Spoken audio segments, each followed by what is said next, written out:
Seconds. Thank you for being with us. Just waiting for a couple of people to join.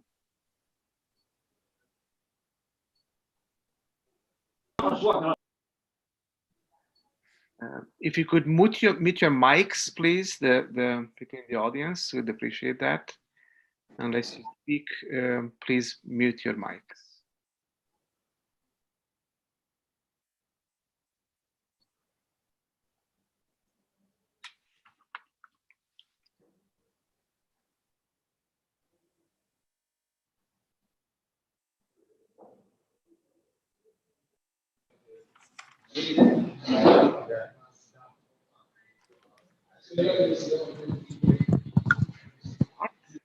Anna?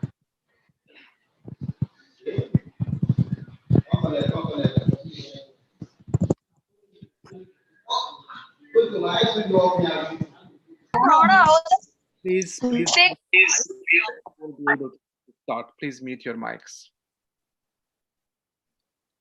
Great.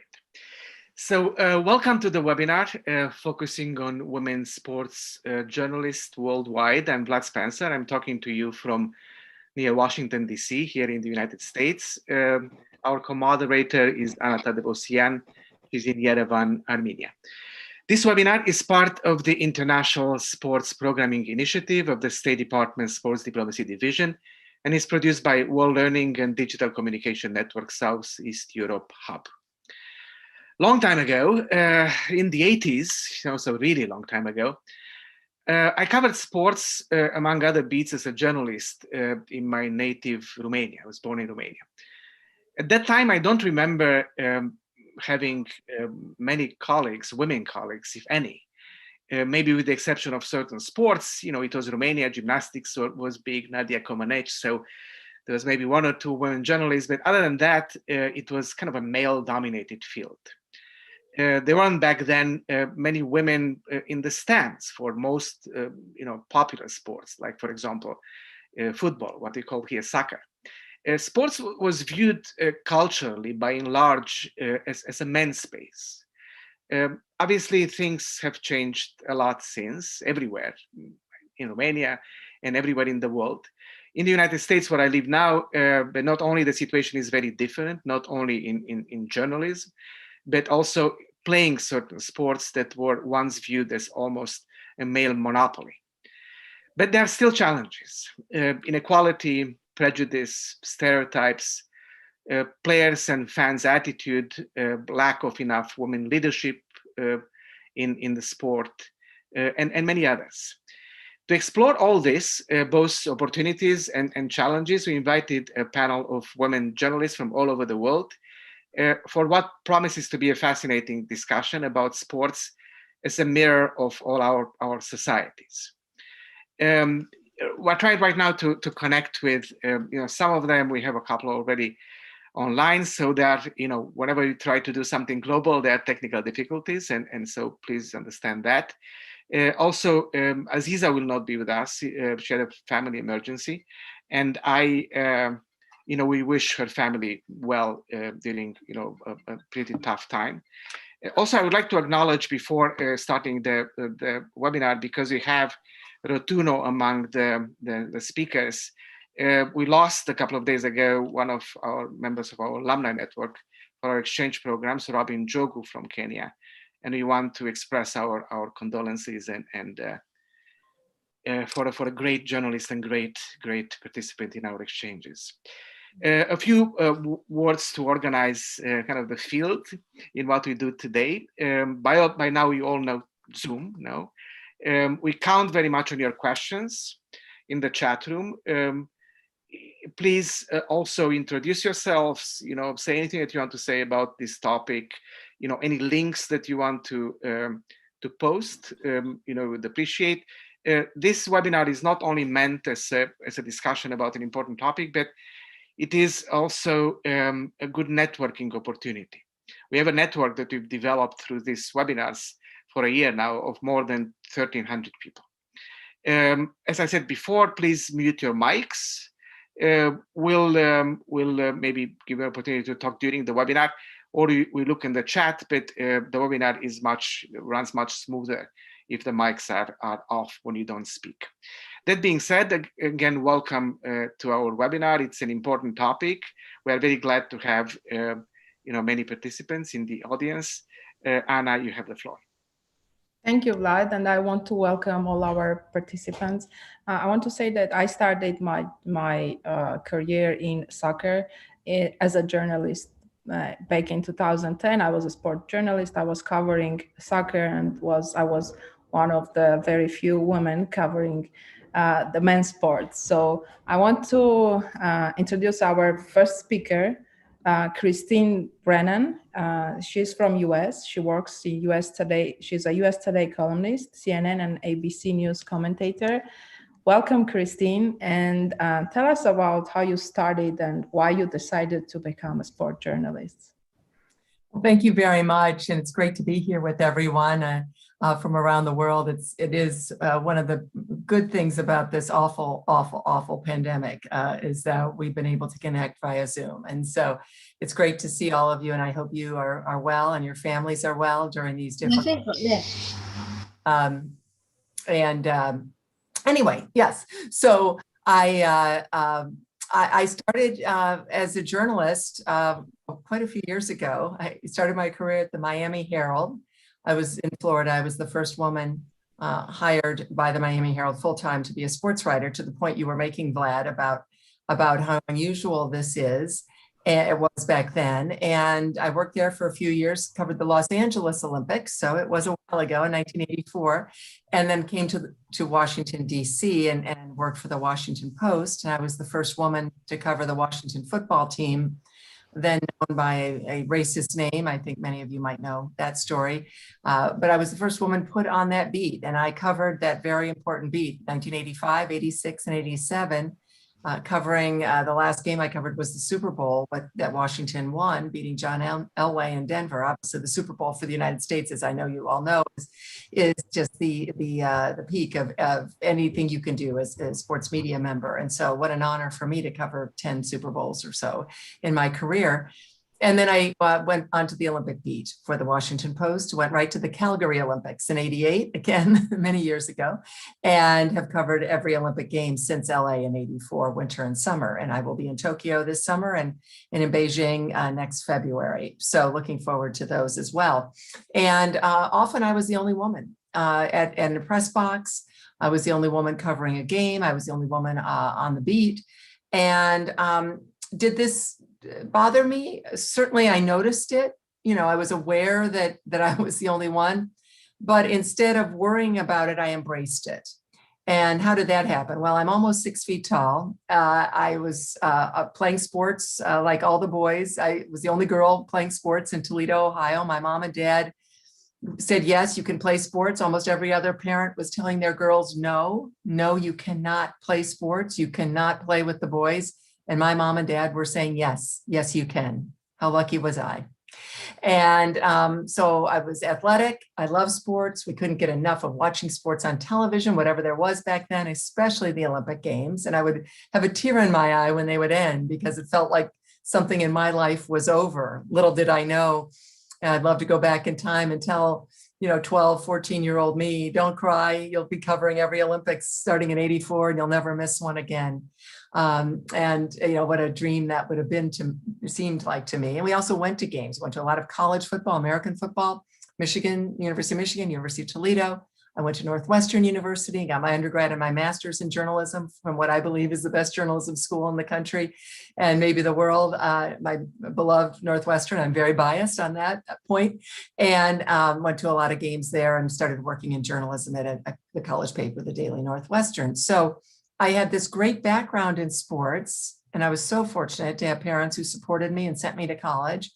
And so when things got tough, and maybe this could help some of you, when I was the only woman, when I was told to stand in the loading dock under a stadium by myself while all the male reporters went into the locker room to interview the athletes, and I was all alone, why I was able to persevere and keep going was because I wanted this so badly. No one was going to stop me. I really felt like I'd been launched into the career of my dreams. With my love of sports, playing sports, I still do today, Again, the great journalism education I received, nothing was going to stop me. And so did I endure sexist comments? You bet. I was called the skirt by one of my colleagues in Miami. He is still a friend and he's apologized and we laugh about it now. You know, this was in the early 1980s and no one wanted to hear me complain. Now, of course, if someone did that, hopefully they would be in big trouble or would be fired. And hopefully they wouldn't do it because, of course, it's terrible sexism. But back then, we just accepted it. I laughed and I moved on. I never let it get to me because that was not going to stop me. And one of the things I tell young journalists all the time, I love to talk to journalists. I love to speak and mentor journalists and young people from around the world, frankly, is to not let a tweet, to not let one comment or several comments, to not let anything get in the way of what you want to do.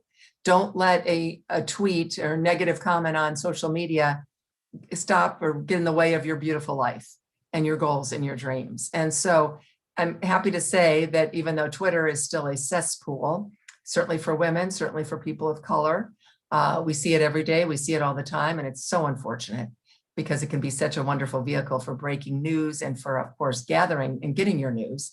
While I'm happy to say that things are so much better. There are well over 1,000 women covering sports in the United States, maybe 2,000. Turn on the TV all the time and you see a woman covering sports and she then sends it back to the studio where who's there? A woman. And often you don't even think about the fact that women are commenting on sports, they're writing about sports. And it is, for my career, I'll end with this, but for my career, when I used to get on a plane and maybe someone knew who I was or maybe they didn't, that didn't really matter. But if they did, like, oh, you're a sports writer, that's so unique, that's so different. I haven't had anyone say that to me in 25 or 30 years. And what that tells me that is it's accepted, it's understood, and it's celebrated. Moms and dads want their girls to be able to do everything their sons are doing. And that is a case in the United States. It's not always the case around the world. And maybe some families in the US aren't doing that yet, but hopefully most are. We have a woman vice president of the United States for the first time ever. That is such an important landmark and so wonderful to be, again, celebrated and honored in that way. To see that, for girls to grow up, for young people of color to see Kamala Harris as our vice president, it just is breathtaking. And we will continue to see the growth of women in the United States and hopefully around the world. And most of those young women, when they were younger, they played sports. They learned those life lessons. They learned how to win, and they, even more important, learned how to lose at a young age. Teamwork and sportsmanship, all the wonderful values that Title IX, I'm sure you've heard about from the United States, signed by Richard Nixon in June of '72, so almost 50 years. Title IX has been working its magic and empowering girls and women, just like for generations we were allowing men and boys to play sports. Now we've got the other 50% of our country learning those life lessons, and it's just spectacular to see where women are going in leadership roles in the United States and around the world. So with that, I can stop. We can talk more about Title IX. We can talk more about, of course, the coverage of women's sports, Serena Williams, US Olympians, Simone Biles, Katie Ledecky, on it goes. The Olympics in Tokyo, the Olympics in Beijing will be led for the US. It will be women. Women will be the superstars, as they almost always are in the Olympics for the United States. And again, that's a wonderful byproduct of Title IX. So with that, I'll close, but I'm certainly happy to take any questions. Perfect. Thank you very much. Very inspiring words you said just now, and I'm sure that we'll have lots of questions. So we'll go to our next speaker before we have questions. So our next speaker is from Kenya, Rotuna Kwaniki. She works in the Standard Group. She's a sport journalist. Rotuna, welcome, and floor is yours.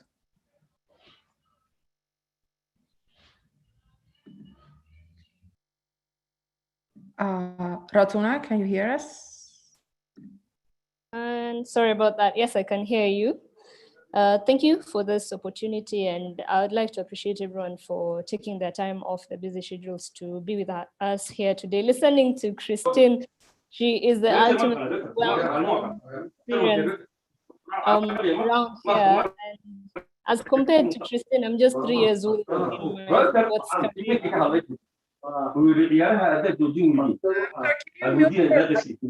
waxaan sheegay 1969 في July Okay. Yeah. Okay, you can continue.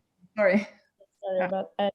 As I was saying, listening to Christine, I'm just 3 years old in my career as a sports reporter, but being able to sit here today and have all of you listen to what I have to say, for me, it says a lot. You know, it shows that I'm willing to go out there and take this and run with it. And talking about Kenya, to be specific, I'm among the few female journalists that are in the country. But I would just like to point out that this is a growing career, especially for the female sports journalists. And it's a good thing that ladies are willing to take it, embrace it as it comes and face the challenge. But still, it's a major struggle for female reporters out here, because you find, of course, the stereotypic thinking that this is a man's world. If it is a man's world, why am I seated here? Yeah. And I got into sports journalism because for me, it was a challenge to myself. Sports has been interesting, fascinating, growing up. And whenever the sports news reporters would walk into the newsroom, then I would get awed and even ask for permission to go out into the field with them. And for me, in Kenya, females are attacked based on gender and not opinion. And you see, this puts a lot of potential female journalists off. And I've been able to cover quite a lot, and interacting with all these athletes, getting to share different experiences, getting to hear different experiences, that is from the positives to the negatives, the breakthroughs. It has been a very good eye opener. In my case, as the days go, I get more interested. I want to do a lot more. Of course, my end-term goal here is to impact lives. And I happened to cover the 2019 World Championships in Doha. That was my first major international tournament. And just the thrill of being in that competitive atmosphere sums it all up for me, especially seeing these female athletes going out there, giving it their best shot and winning it. It was such a good feeling, but it's still, as I've said, it's still a big, big challenge, and we still have a long way to go here in Kenya, in Africa. But as days go, I'm able to see that women are not scared. Yeah, it's just that the opinions out here might be holding everyone back. But yeah, it's been a good experience, and I'm hoping it will get better as we go. I've spoken to younger females out here, and they're willing to cover sports.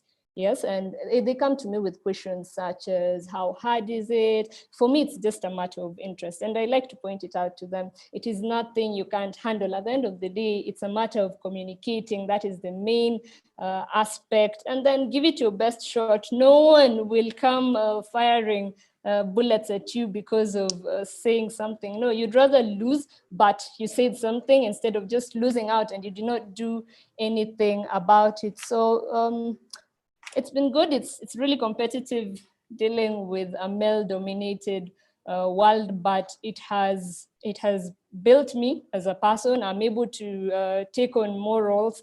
That is not just sports reporter. I can produce all these shows that end up being put on air, and you find the male sports journalists are here running with it, and it's good. It's good when they come back and they tell you, oh, you did a good job on this. So we hope for the best, and to all ladies out there, there's nothing so difficult that you cannot tackle out here. Perfect. Thank you very much. I'm sure that you will inspire many young girls in Kenya to become a sport journalist. How you do and how you have in your mind that you need to cover this tournament, major tournaments. I'm sure that you will do that for Kenyans. So go. And I will go to our next speaker. She's from Malaysia. She's a TV host and journalist at Astro Arena. Edlin Ismail, welcome, and floor is yours. Can you unmute your mic, please? Can you hear me now? Okay. Yeah. Hello, everyone. Oh my God, I thought it was such an insightful elaboration or introduction, actually, from Christine and also Rutono. And it was complete opposite, actually, because I think in the United States, it's such a big thing in giving women the rights, especially in sports, and even all the whole hoo-ha about women World Cup, and also with men's World Cup, and how it's not balanced. And with Rotuna, I think I relate more because I think in Southeast Asia, when it comes to sports, even as a female sports journalist, it just feels more hard, actually, to penetrate I would say, the men market, because they have a certain idea, especially because when I used to cover football before, especially football, because soccer, to everyone else, it's such a man thing. It's such a passionate thing. So when you actually report it, or you have female reporters reporting on it, they literally don't take it seriously as other male reporters doing it. But that was, I would say, maybe about 12 to 10 years ago. And thank God now, with social media and everything, a lot of people are actually, a lot of men, I would say, are giving more credit towards female reporters. But the thing is, female reporters, female journalism, female broadcast journalists need to work harder, because I feel that we always have to do more than what men do, because then they will believe what we say, even though we know what we're doing, but they just need to have that, like, oh, I think she knows what she's saying. I've been in this industry for, I would say, more than 10 years, almost 20 years. And at that time, it was very few female presenters and also journalists in sports overall. But usually people would just say, oh, you're just a pretty face, or but then when I actually do meet people in person at events or even at functions, and that's when they're like, oh, you actually do know your sports. I'm like, yes, most of us do know our sports, but they think it's just like, oh, TV or channels or associations or even broadcasters, they just plant a pretty female there that don't know anything, and that really kind of like hurts, because we really work hard, and we know we're passionate. We even cry when our like favorite clubs or players are injured, or all those stuff. We have emotions, and those emotions actually translate back on TV. But I guess in a very male dominated industry, I think it's easier to not have too much emotions. Then maybe they can like, oh, maybe you're telling the truth. But if you have too much emotions, or you're just like, oh, this, like how we are, yeah. So it's harder for them to accept. But of late, I would say maybe for the past 5-6 years, it's been really good. We have really good like female reporters who actually specialize in football, and people actually follow their Twitters, and they actually, and that's a really good thing, especially in football in Malaysia, because it's such a huge sport. But I wouldn't, one thing I want to emphasize as well, right, in sports, I would say that certain sports are actually very, sexist is a strong word, but it's more male dominated. But in badminton, it's not, because whoever, like in Malaysia especially, right, whoever that's on top, whether they're female or it's mixed doubles or it's men's doubles or it's women's singles or women's doubles, the whole of Malaysia would just support. I think that is just such a good mindset. And I think I would say like 2 weeks ago, we actually had a new champion, women's doubles, and it was really unexpected. And they were kind of like a junior doubles, actually, in the Switzerland Open in badminton. This is just before the All England competition, which is happening right now. And they actually won that competition. No one has actually gave them that pressure, or like, oh, you guys are gonna win, and and they actually they surprised the whole nation, they surprised everyone. I think they surprised the whole badminton industry. And I thought that was like one of the most beautiful thing. And now everyone is just like, supporting and hoping for them to do good. But my point is, when it comes to certain other sports, the sexism, or the whole male female thing is not is not as black and white as compared to major sports like soccer, like I would say hockey as well, even basketball. Yeah. Thank you very much. We will have questions. Our next speaker, she still has show in Brazil, so we will wait for her. Before that, I will go to Vlad. He has some questions from. We're still waiting for Renata. She has a show, Global TV. She has to end any moment, so hopefully she's going to join. I have a question. Taking advantage of my privilege as a moderator for all of you, including my co-moderator Anna, who is actually the engine behind women football, soccer in Armenia. The question is, so obviously progress has been made in terms of, women's presence, as a journalist covering sports, and in general, women's sports. What about leadership? What about positions of leadership, either within the journalistic establishments covering sports, or sports that were once viewed as monopoly of men? So what can you tell us about that aspect? And I would like to start maybe with Christine. Sure. Yes. Well, it's better every day. Today is the greatest day to be a woman until tomorrow. And then tomorrow will be the greatest day until the next day. Things are getting better. I'm obviously a glass half full person, obviously very optimistic for the future. The demographic tidal wave that is coming, that is hitting in terms of empowering women, not just in the United States and in North America and in Western Europe, but around the world. And I realize some places are behind. Obviously, some places are leading, and I hope the United States continues to be a leader and a beacon. I think we now, with this president and vice president, I think we are going to see women. We already are in the cabinet, 50-50. We're really seeing women shine. And if you give women an opportunity to do things, they will do great things. And if you give girls an opportunity to, as Billie Jean King says, you can see it, you can be it. The great Billie Jean King says that. And so, yes, I think every day gets better. But to specifically answer your question, Vlad, there are more women sports editors right now than ever before.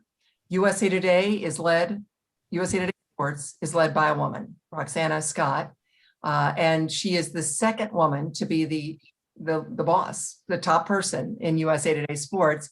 Mary Byrne was that person 8-10 years ago. She now runs the Olympic Channel. So there's another example of a woman in charge of the Olympic Channel. It's being led by a woman. NBC's Olympic coverage, the boss, numero uno, Molly Solomon, who I've known for, obviously I know all these women very well, and I respect them incredibly. Molly Solomon runs NBC Olympics. So what I've just said here, one of the biggest newspapers in the country and the world, USA Today, news organizations, obviously it's not just newspaper anymore, it's an on-site and on website and 24/7 news organization, sports organization. The Olympic Channel and NBC Olympics, and by the way, Molly Solomon also runs the Golf Channel, and the first woman to actually run a sports channel, sports network, I believe in the world, certainly in the United States. So these huge things I've just described, all run by women, and that's only going to increase. And again, quoting Billie Jean King, who of course beat Bobby Riggs back in 1973 and showed me, and I was in school, just first time I'd ever seen a woman on a same stage with a man and then beating a man. As she says, as Billie Jean King says, we need to have more women running these organizations, because if the decisions are being made by women, then you are going to see much more diversity and inclusion. The same, of course, could be said for people of color, for Black and brown people. We are dealing right now in the United States, as I'm sure you're aware, with the tragedy in Atlanta. I'm not talking sports here, but everything to me is interconnected, sports and culture. It's always, that intersection of those two, and the tragic murder of those 6 Asian American women. So all of this is about diversity, inclusion, how we're speaking about things, how we're talking about things, and sports takes us to these national conversations. Certainly George Floyd's murder last year at the hands of the Minneapolis police, we saw what happened there, Black Lives Matter. It still reverberates throughout US sports and worldwide sports to this day. And so I think, again, we're seeing more women than ever before in charge. I'm a columnist for USA Today. Nancy Armour is a colleague. She's also a columnist for USA Today. There are women columnists around the country, the Boston Globe, San Francisco Chronicle, Miami Herald, on it goes. And you're seeing this. And this is really, women got a late start, right? So I wish it were 50-50. I wish everything were 50-50 male, female, or even more for women potentially. But women have only really had the opportunity to be sports journalists for 40, 50 years. Men have been doing it for 100 years. So, if you look at it like the starting blocks in 100 meters, right? And the men are out of the blocks and they're probably at the 60 or 70 meter mark of the 100-meter race. And women are just getting out of the blocks. They're just in the first 5 to 10 meters. So what we're doing is truly amazing. I could make a strong case we're doing great. But we need to do better. And just another thought, the Associated Press Sports Editors, which is the organization, the umbrella organization over all US newspapers, news organizations, news sites online, or newspapers, sports departments, and sports websites. The Associated Press Sports Editors, guess who's in charge? A woman, Lisa Wilson, from the Buffalo News, I believe the Buffalo News, and she's the president. And they give out an award every year, the Red Smith Award, which is named after the beloved and venerable New York Times columnist from the past, Red Smith. And they've given that now to 4 women in a row, that award. I'm honored to have been the winner last year, literally the biggest award in sports journalism in the United States. And now the last 4 years, 4 women winning it, unprecedented. So just a few highlights of things I think that are very positive. Great, and I cannot agree more with Billie King. At World Learning, it is basically an organization, run by women. The executive, the CEO and vice presidents and everything, and it brings more understanding for and inclusion and diversity to the organization. It's definitely true. Anna, Renata is here, so you could go to Renata, and then maybe you could go very briefly back to my question a little bit to hear from the other guests. But maybe we should welcome Renata. Yeah, we'll hear from Brazil how it's to be a woman journalist in Brazil. So our next speaker is Renata Mendoza. She's a sport columnist at Folha de São Paulo and Globo TV. Renata, welcome, and let's hear from you about your journey in sports. Hi, everyone. I'm sorry for my delay. I was on another TV show. I had a problem with the time change.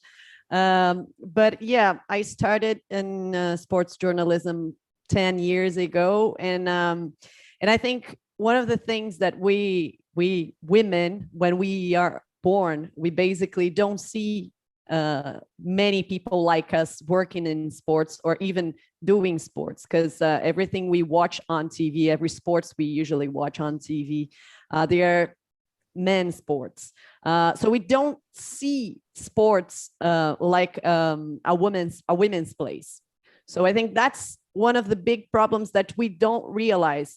Fortunately, I grew up in a home with a family that always motivated me to do sports, and I had a big brother who was always playing soccer with me, volleyball, everything.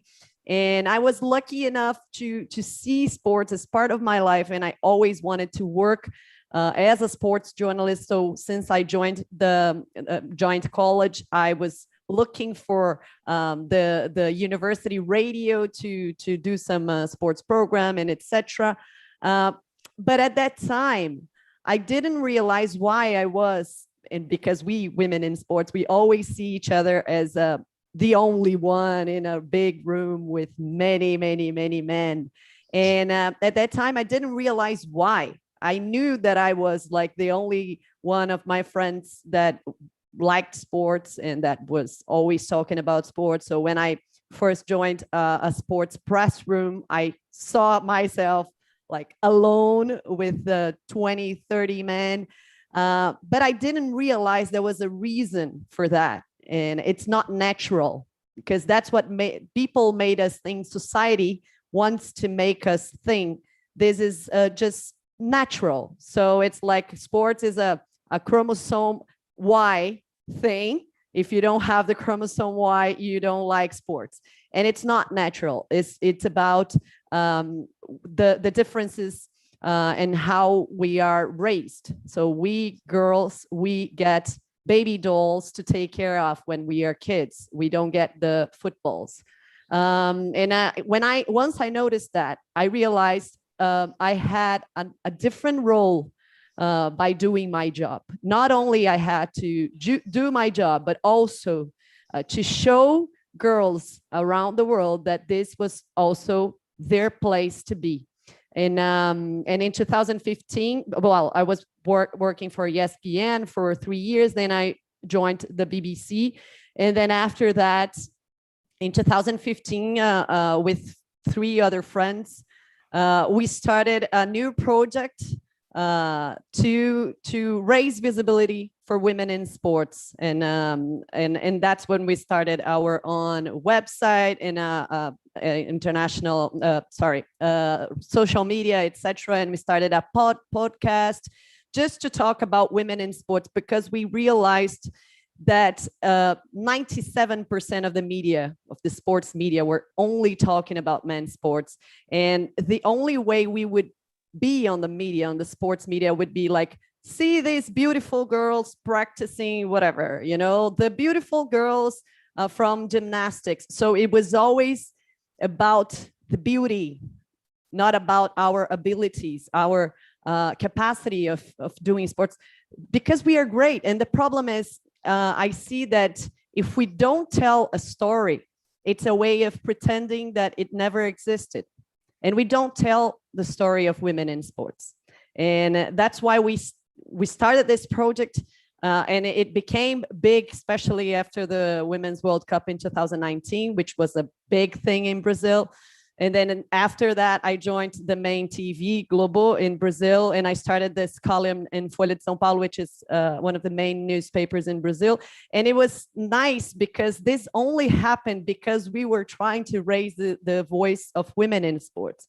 And now people are listening to us, and that's a big step.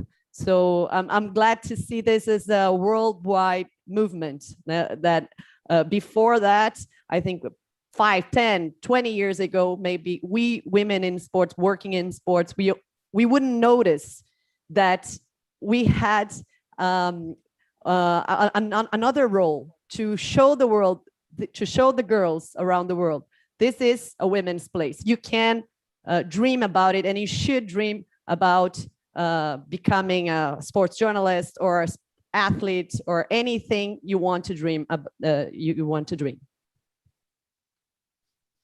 Thank you very much, Renata. And I want to go back to Vlad's question, then we will have more questions. Yeah, maybe we could continue with Renata. So the question, Renata, was about women in position of leadership in either sport journalism or sport as the next step in this evolution that you all described. So briefly, if you could tell us, if you feel that women are empowered through leadership positions as well, Renata. Yeah, definitely. And I think it's important to have women in leadership positions, even because then the other women that will be around can see, okay, I can't be in this position. And in talking about sports journalism, for example, it's very rare to see a woman that is the chief editor of a press room or something like that. And I think this brings to two main problems. One is basically you don't see yourself doing that job, right? Because as Christine Brennan mentioned, Billie Jean King, I always mention this phrase, you have to see it to be it.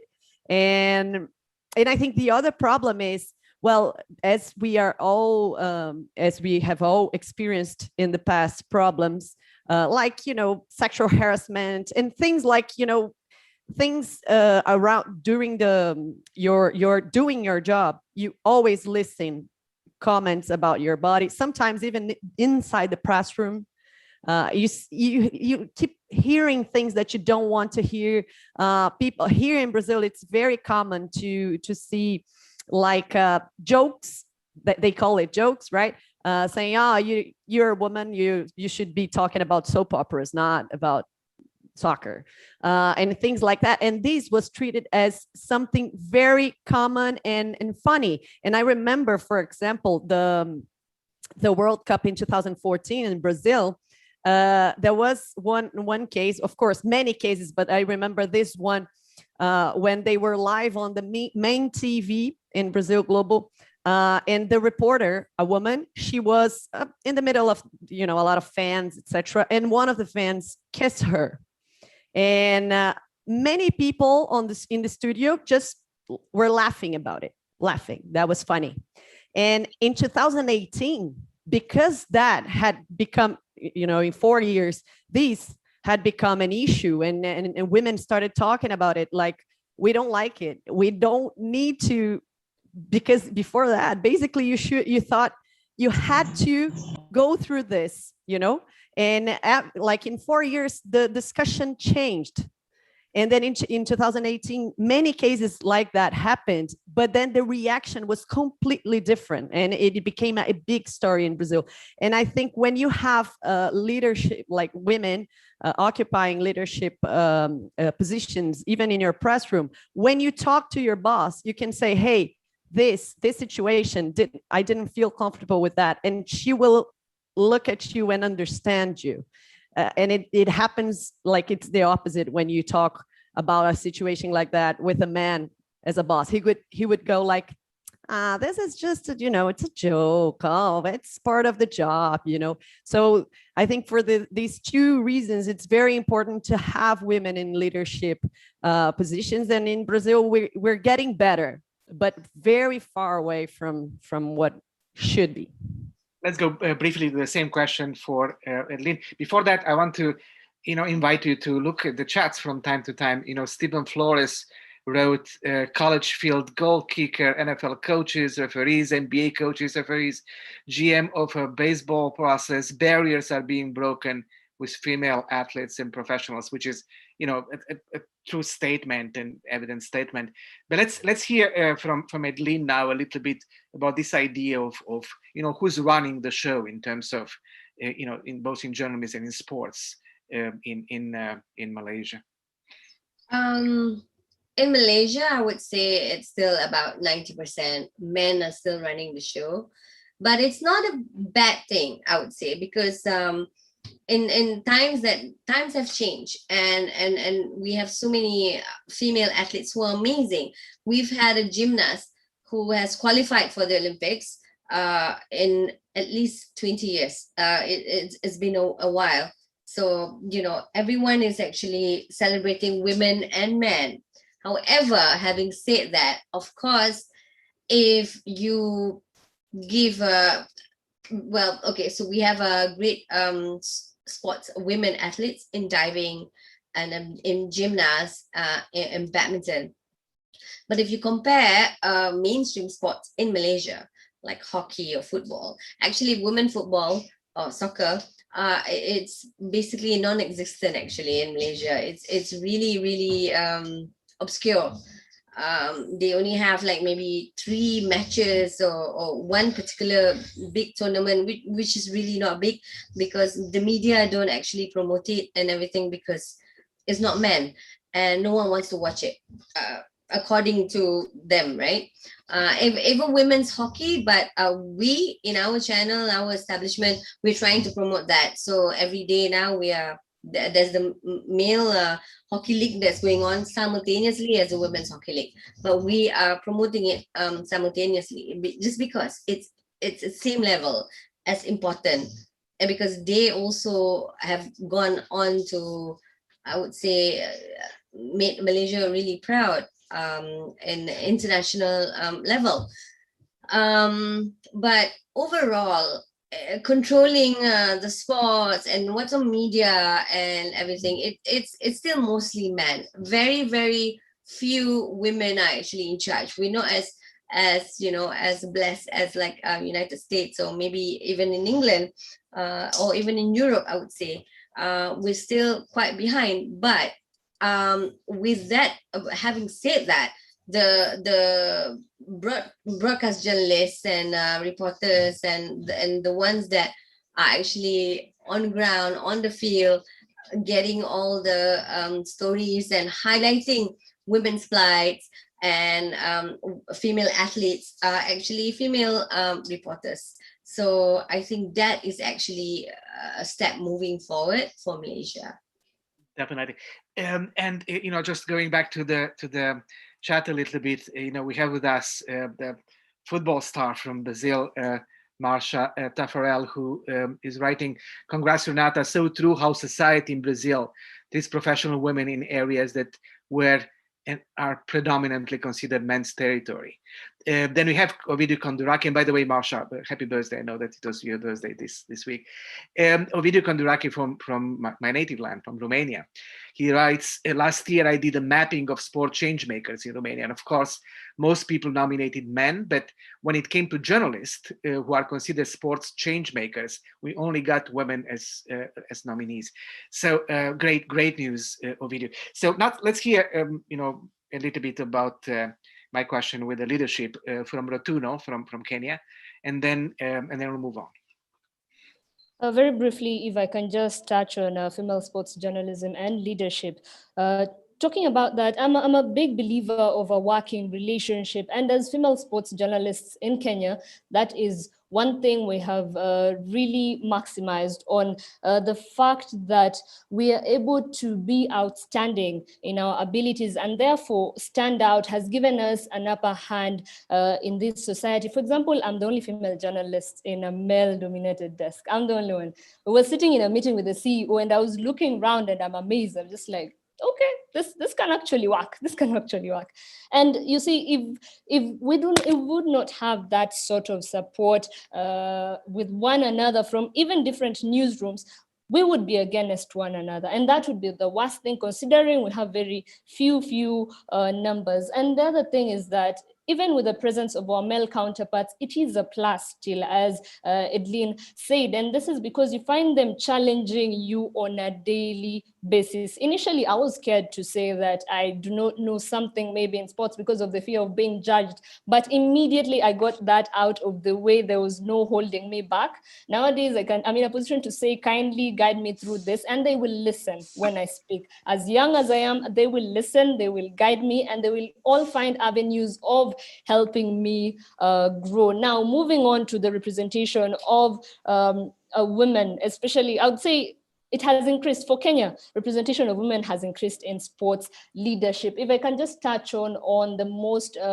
current activities that we are awaiting, that is the Tokyo Olympics. If I can talk about the Olympic Committee of Kenya, the technical support team is amazing. It has a lot of ladies, and just to touch on a few of them, we have Dr. Carol Okoth, that is one. She's the chief medical officer of Team Kenya. She is also a former hockey player. Now, the fact that women are able to take these roles, and it is not just any woman, again, it is someone who previously was an athlete, meaning they know what they're dealing with. And once you are an athlete and you're dealing with fellow athletes, you're in the best position to address a number of issues in that field. Another one is Rosemary Owino. She is the sports science specialist. Rosemary has been outstanding as the technical director of Tennis Kenya. She's also led Kenya's Davis Cup team. And one more person, she was a three-time Olympian, that is Tegla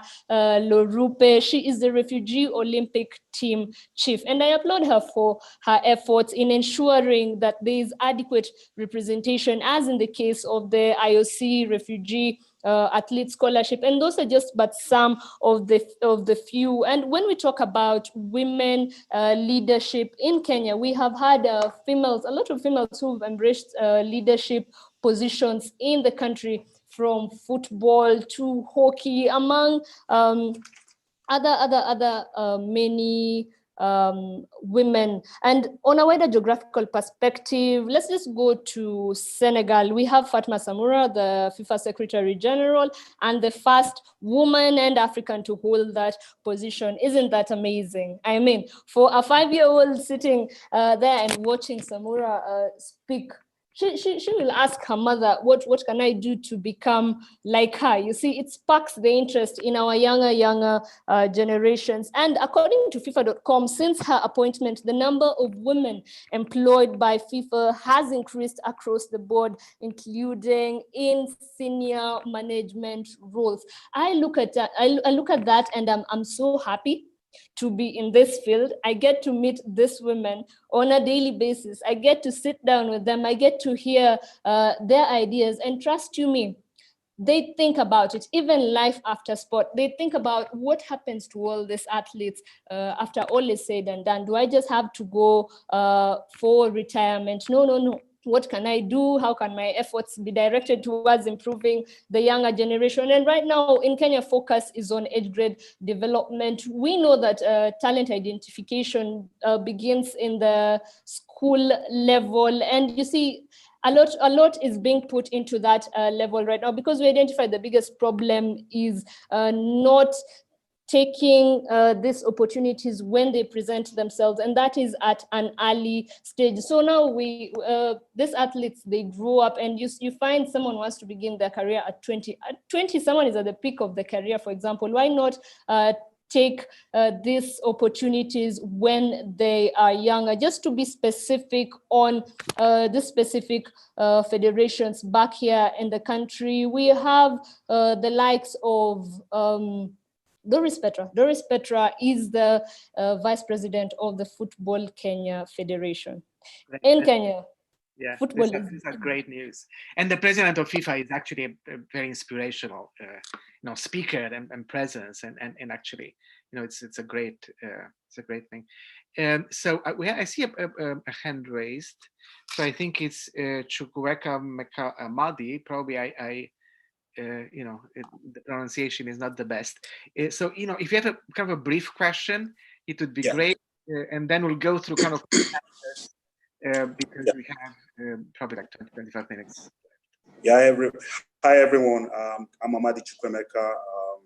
I'm asking a question. I want to know how much knowledge about a sports do you have to know before becoming a journalist about a sports? Especially with sports that are not really widely broadcasted, like widely, promoted around the world, football, ice hockey, and some other sports. How much knowledge do females need to have to be able to become astute journalists in those fields? That's my question. Thank you, Amadi. And I would like to actually refer to also another question that you asked in the chat, the role of women as mentors. I think it's an important point. So if you could touch on both questions quickly before trying to go also quickly to other questions. So let's start now with let's say Renata, and then we'll just take it from there. So knowledge about sports and women as mentors. Basically, you're not allowed one mistake. I think that should be the answer. Like in Brazil, for example, it's very common. And I 2 years ago, I was in an experience with the U.S. government, the U.S.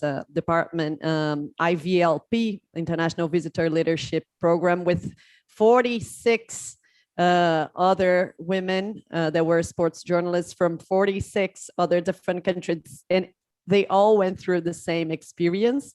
And it was all related to many questions you would have to answer just because you like a sport, not because you work in this. Like, for example, I'm a sports journalist, but it's not that. It's like, if you start in Brazil, if you start talking about a soccer match, basically, if you do this with a man, they would ask you, okay, can you explain to me what is an offside?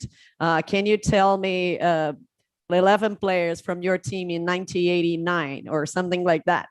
They keep testing your knowledge. And when you want to work in sports journalism, you're not allowed one mistake. If one woman says anything, like you're in a TV show and you say something that is wrong about a player, anything, it's because you're a woman, and women don't understand anything about sports. And if you're a man and you make the same mistake, it's allowed, it's possible, and it's fine, and this is very a hard situation, because we are always judged for everything we say, and we cannot make a mistake. And then that makes us, like, I always say that when you go to a job interview for sports journalism, for example, a position in sports press room, if you're a man, you start with your evaluation starts with 0, right? If you're a woman, it starts with -5. Just because you're a woman, you didn't say anything. Just because you're a woman, the person who's interviewing you for the job, they will think that you know less than the men. And it's a tough situation, and it still happens. And about mentorship, I think nowadays we have some references, and even in women's football, for example, if we talk not only about journalism, we can see the Confederation, for example, they have now women in charge of women's football, something that started last year. So that's very recent. And in the press rooms, you can start seeing some women as like the main references in these positions. And so nowadays, I think the girls that are growing up, they can have some references. They can say, hey, I want to be like that. And you can look for, we always, as sports journalists, we always get many emails from students, women that are in the universities, wanting to know about your job, about how you got there, about your story in sports journalism. So I can see that much more women are getting interested in working in sports, because they now see many other references. Yeah, definitely. So I see what Darlene Luca wrote in the chat. I was told some years ago that women must be twice as good to be considered to be half as good. I said that fortunately that will not be difficult. So it's a great point. So let's hear, Adeline, any thoughts about this? Briefly. Okay, sorry. I was actually gonna refer to what Chuku Wemeka. I'm sorry if I say his name wrongly. He said about obscure sports and how women and men, what's the level, the different levels of how we need to know about the sports to report it. I would say it's actually the same level. We just both, whether regardless of gender, we need to know the sports. We've covered Winter Olympics because we had some representatives going for Winter Olympics. It's very obscure in Malaysia because, as you know, it's a tropical country. We have no snow. So when these athletes actually went there, it's actually the same time, whether it's a female or a male reporter getting to know these athletes, it was actually then you get the whatever, whether it's male or female, you just need to have the same knowledge. Even though, as what Renata said just now, maybe if it was a male, if it comes to a more mainstream sports, they might close an eye. Another thing, I'm sorry, I put up my hand, was there was actually a question of why Rotuna and Adeline decided to begin with football, and why not cover other sports and create a niche. The reason why I don't know about Rotuna, I cannot speak on her behalf. The reason why I mention football, because it's the #1 sport in this country. It's basically like another religion. So if, as women, if you actually say the wrong score or the wrong striker or the wrong history or a record or whatever, you literally be crucified. So that's all. Yeah. So, Rotuna, any thoughts? Yeah, regarding what the challenge that has been posed to Adeline and I, football is, as she said, is just big enough to be talked about. But I was telling Vlad here, I love covering motocross. I have covered American football in Kenya. You don't find a lot of ladies again doing that. And it goes as per your interest. I developed interest in all this that is not being touched on by everybody else, yes. And I'll talk about football, rugby, athletics, because that is what is big here in Kenya. That is what we outperform here in Kenya. But it does not mean that we don't cover everything else. I do not specialize in anything specific. I cover a variety, so that when I'm sent to a sport event, for example, I'm able to cover it. Even if it's an international event, I'm able to go about it and be okay in what I do. Christine, so I would like to actually, if you could say a few words briefly about the second question that Amadi asked about the role of women as mentors for other women. Sure, I'll deal with both because I think I can describe the future for all of you. Renata, what you were describing is the 1980s for the United States and maybe the 90s. And I'm not saying it doesn't exist a little bit now, but it's so much better. And I guess I want to make sure to say to everyone here on the call, earlier I said today's the greatest day to be a woman until tomorrow, and so many advances and so many women in leadership. And think of today's 10-year-old girl playing sports, not just in the United States. She has more knowledge than her brother on sports. So this conversation about what do you know as a girl or a woman, which of course is still present, as you mentioned, in Brazil and was here and still some places, I guess, maybe in the United States, that's going to go away because we're raising millions and millions of girls. We're pumping them out into society every year in the United States and around the world. They know sports better than their brothers do and their fathers. And so that will go away. The march of time will take care of everything. And I do really believe that, frankly, also to the question that was asked about what a female should know, well, it's exactly what a male should know. And then, Frank, I understand the point of your question, but I really think we should be asking, are men prepared to cover sports? Because I know a lot of men who are not prepared to cover Olympic sports, right? Who don't know figure skating, who don't know gymnastics. So we could ask it both ways. And maybe we should just say, are you prepared as a person and as a reporter, not as a woman or man? I understand, of course, the point of your question, but so many women are so knowledgeable. And even if you're not knowledgeable, I'll throw this one last thing out before I deal with mentoring briefly. I know we need to run, but I covered modern pentathlon at the Seoul Olympics in 1988 because there was a local Washington, D.C. area man who was really good, who was on the U.S. Olympic team. I never covered modern pentathlon before. So I showed up and I asked questions, and that's what we do. And frankly, we want to be able to tell our readers, our viewers, those who are listening to us, we want to be able to be on their level. So if you don't know something, it's okay because you're equipped to ask the questions, get the answers, and tell your readers. The worst person to be covering modern pentathlon would be a modern pentathlete because they wouldn't have any idea how to relate to someone who doesn't know about it. And the fact that not knowing is okay. It can be a point of strength. Use your journalistic skills. Don't be daunted if you're not an expert on something. I'm not an expert on almost everything, but I know enough. And obviously over the years have covered a lot. So I guess I'm an expert now on some things, but that's all right. Go with a blank slate and a blank open mind and ask questions and be the journalist you are and tell your readers, your listeners, your viewers what they need to know from your level, which will be perfect for them. As for mentors, I do more mentoring than anything else in my life now. Most important thing I do. My website is christinebrennan.com. Feel free to send me an email there, contact me there. Absolutely, everyone you can help. Any one of us on this call can be a mentor, lending a hand to the next person to come along and give advice and be there for someone. And I try to do that for a lot of people. And as I said, I feel it's the most important thing I do.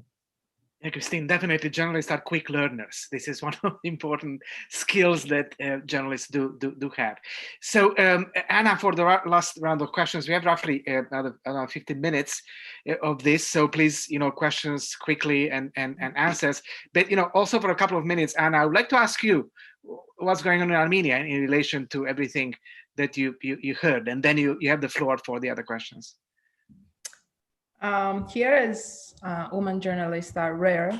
We're just starting to have some journalists that mostly can analyze some games or something, but there is no respect for women journalists. Sport journalists yet. So we have only like one woman, young woman who is head of sports department in public TV. So she's kind of an example for everybody, and she's trying to diversify the sports, like to cover women's sports as well as the other sports. But in general, we don't have yet, like it's not developed yet for women to cover, as they cover men's sports, they cover women's sports. So it's kind of complicated situation here yet, and we need a good professor for this, because the universities, the departments of journalism is not paying attention on sports at all.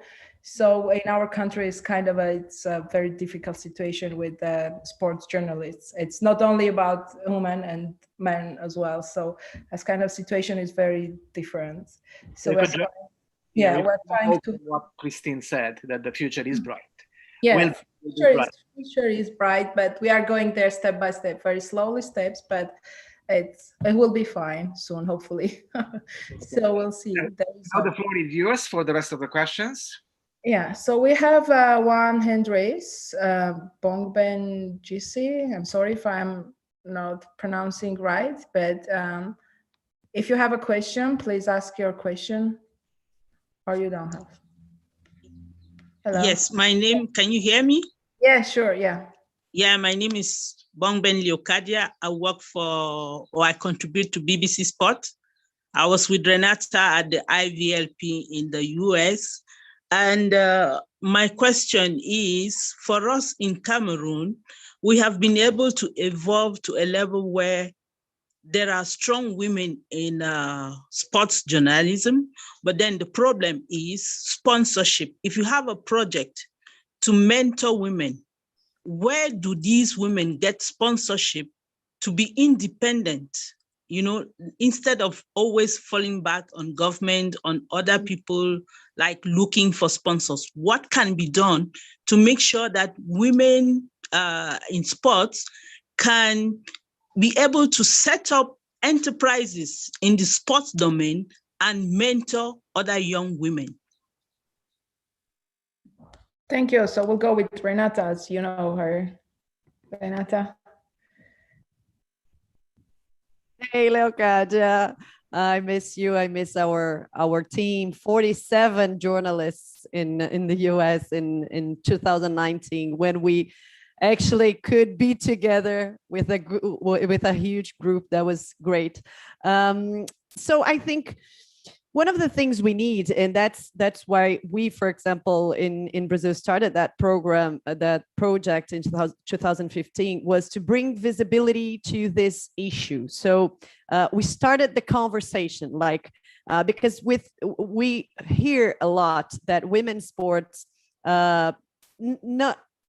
nobody wants to watch women's sports. Women's sports are boring. You don't have TV ratings for women's sports. So that's why you don't have investments, because you need to have, you need to be, to have like this attention of the public. But the thing is, you don't see women's sports on TV. So how can you say that nobody wants to watch it if you don't see it, if you don't have a place to watch it, if you don't see it on TV, you don't read it on the newspapers, etc. So I think what we started, for example, was to start that conversation using the media we created. So we created this website, we create social media, and by doing that, we raised the discussion. We started the discussion, and then a lot of the main media, first, a lot of people started talking about it, and they realized, oh, why can't I just watch women's football on TV? And then they started pressing putting a pressure on the main group, the main media groups, the main media TVs, etc. And then in 2019, the main TV global, they decided to broadcast the Women's World Cup in 2019. And that made a difference, because then at that point, a lot of people stopped what they were doing to watch women's football on TV, and Brazil reached broke all the TV records around the world. Brazil is the country that watched the Women's World Cup the most. Even the final that Brazil was not playing, it was the United States against the Netherlands. There was more people watching this game in Brazil than there was in the United States. So that showed people, oh, there's many people that want to watch it. And then the main, of course, the sponsors came and etc. So I think a way of starting it is talking about it, starting the discussion. And I know that the media has a lot to do with it, but if you can't count on the big vehicles, the big media, TVs, etc., start your own thing, your own social media. You can always do something to raise the discussion, and then maybe you can go somewhere with that. Thank you, Ratuna. You unmute. Okay, good. A lot had been said regarding that, and yeah, it's just a matter of directing effort and all energy towards, you know, development and whatnot. And as for the sponsorship bits, it's still a bit of a challenge, but you know, one hurdle at a time, and sponsors will always come eventually. The state of inequality in women and men's football, I'll choose football because over here you find men's matches being broadcast live on TV, unlike the women's league, and it is a big point of concern, because how is everyone supposed to know about the women's league if they're not given the same kind of privileges, for example? And if someone can challenge me and say there's no competitiveness, well, I will defend it with, how do you expect to see competitiveness if that chance is not given, for example? So if we do not take the initiative to put women's sport out there as vehemently as we do embrace our career, then we should not expect any development. It is up to us to keep on pushing, regardless of the male domination, you know, and the stereotypic thinking we have in society. So yeah. Anna? Thank you very much. Edlin? I would say that in women athletes especially, in Malaysia, we actually highlight a lot of major women athletes, but they are the ones that keep making names worldwide. Our gymnasts, our divers, badminton players and stuff. But as Ratuna said, Rutuno, at least there's actually a league in your country for football. In Malaysia, it doesn't even exist because it doesn't bring in money. It doesn't, you know, no one's basically interested in it. So they literally just play a few matches, some kind of like a cup competition, which maybe just 4 or 6 matches, that's it. There's no particular league. But that's where I feel as well that athletes in such positions need to highlight it and go to the media, because the media keeps on highlighting the plight of issues as such. You know, like especially when there was the SEA Games in Philippines in 2019, Southeast Asian Games, and there was this issue about the dragon boat competition. It's very obscure, like you don't even hear it like worldwide. There is a dragon boat competition, and how the association was not treating them well, and like, you know, not giving them funding to actually go compete. But eventually the media played a role, and the association was actually under fire. Like it wasn't in hot soup. So in the end of the day, they had to allow and they had to give the funding for them to go and compete, because they technically qualified. So it's just about funding and about, you know, so I feel that athletes as well need to use media as a platform, because this is 2021, and it's not like, you know, maybe 20, 30 years ago where they be like, oh, you're just a woman, or you're an obscure. No, we actually hear you. And on top of it, we have so many women journalists right now, which will just feel, you know, whatever that they're going through, and will make a big deal out of it. And I think, yeah, you just got to keep on being out there for people to like understand and actually fight for you to make it viral in a way. Thank you, Christine.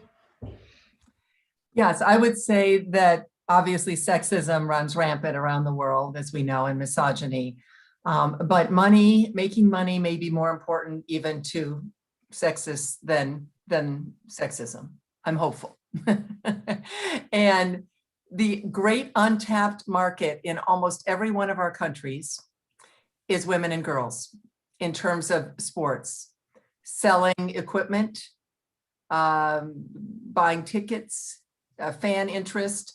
I realize some countries there can be very difficult. The financial hardships can be very difficult. Certainly in the United States, in parts of the United States, it's very difficult still for many people.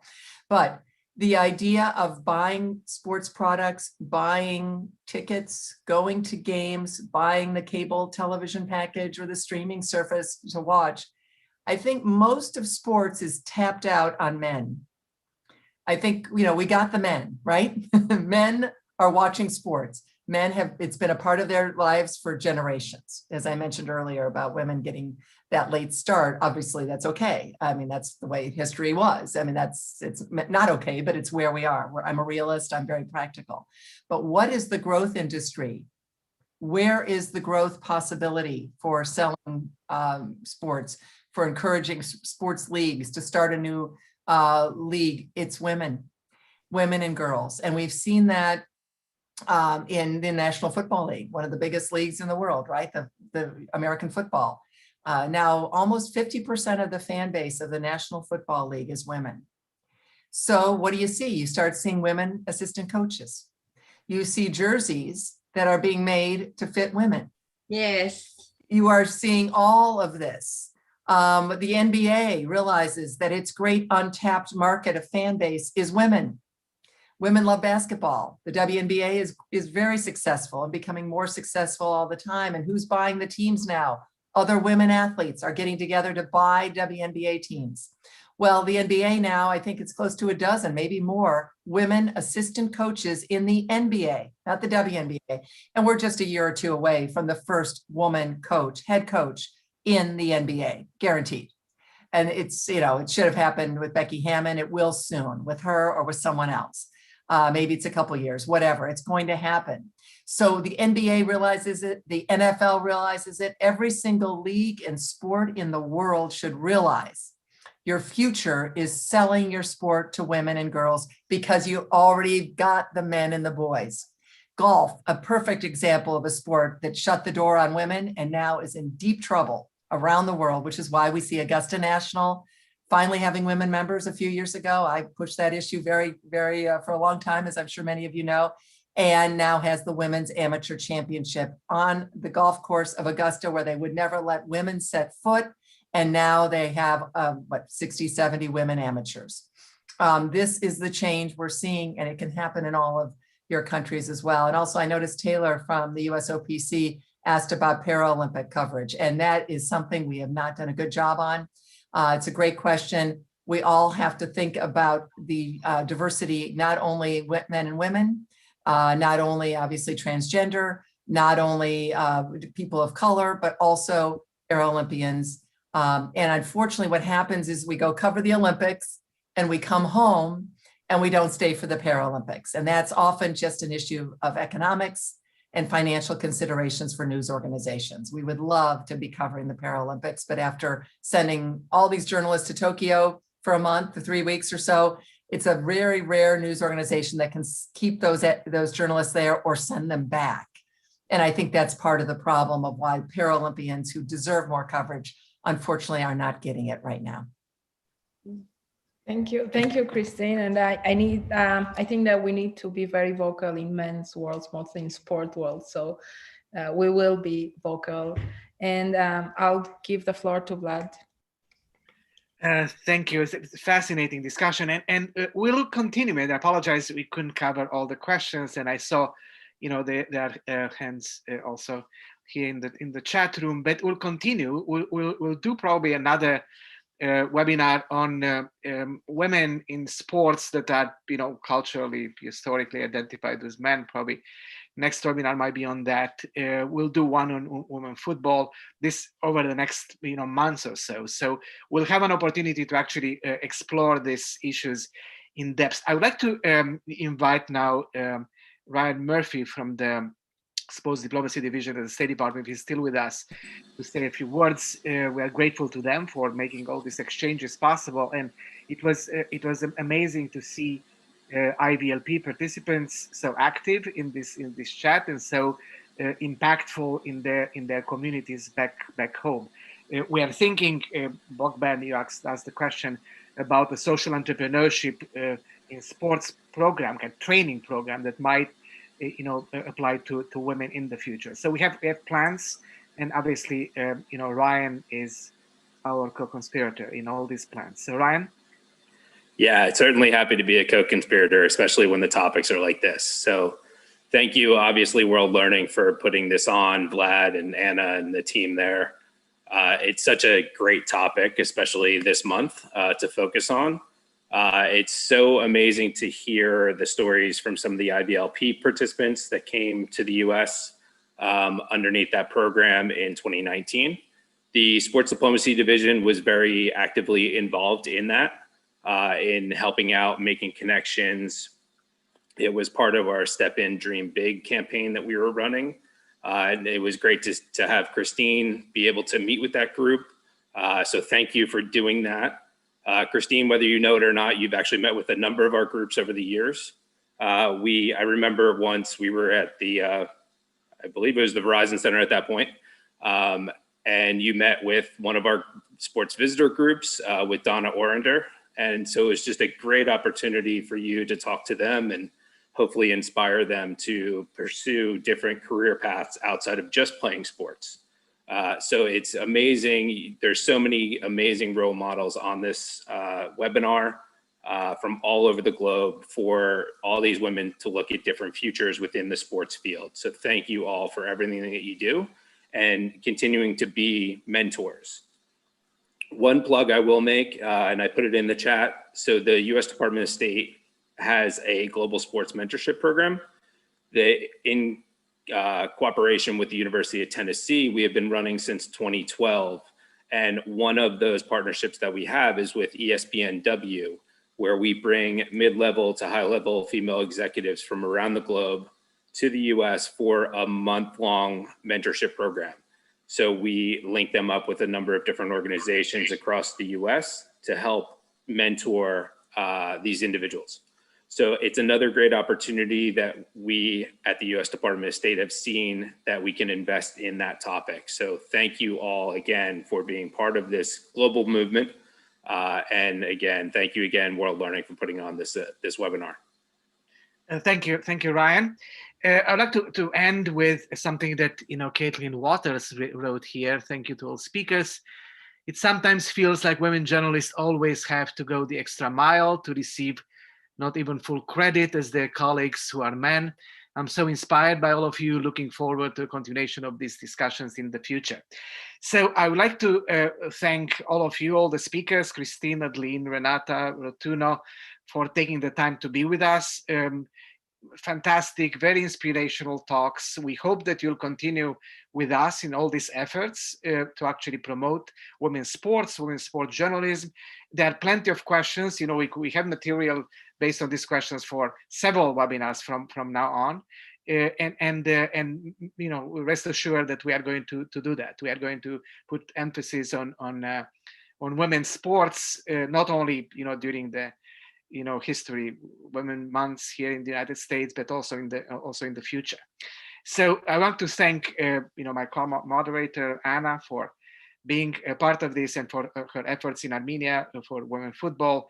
Our team here at World Learning, Aaron, Laurel, Nicole, and Carrie. Thank you so much for your support. 2 weeks from now, we'll have another webinar. Probably will be a continuation of this one. In the meantime, stay safe, whatever you are, and thank you so much for your participation. Bye-bye. Thanks a lot. Thanks, everyone. Thanks, yeah. Bye. Yeah.